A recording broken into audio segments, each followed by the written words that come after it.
The couch is covered with white cushions, and the Maharishi feet resting upon a magnificently marked tiger skin. Pin drop silence prevails throughout the long hall.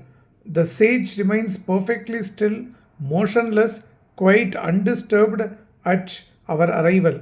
A swarthy disciple sits on the floor at the other side of the divan. He breaks into the quietude by beginning to pull at a rope which chokes a panka fan made of bamboo matting. The fan is fixed to a wooden beam and suspended immediately above the sage's head. I hear its rhythmic purring the while I look full into the eyes of the seated figure in the hope of catching his notice.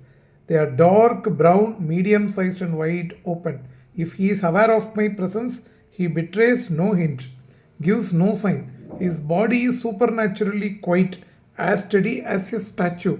Not once does he catch my gaze, for his eyes continue to look into remote space, and infinitely remote it seems. I find this scene strangely reminiscent. Where have I seen it's like? I rummage through the portrait gallery of memory and find the picture of the sage who never speaks, that recluse whom I visited in his isolated cottage near Madras, that man whose body seemed cut from stone, so motionless it was.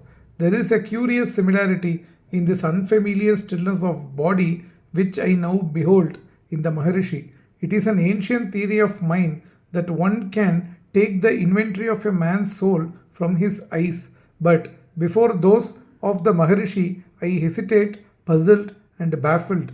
The minutes creep by with unutterable slowness. First, they mount up to a half an hour by the hermitage clock, which hangs on a wall. This too passes by and become a whole hour. Yet no one in the hall seems to stir. Certainly, no one dares to speak. I reach a point of visual concentration where I have forgotten the existence of all save this silent figure on the couch. My offering of fruits remain unregarded on the small carved table which stands before him. Om Namo Bhavade Sri Ramanaya.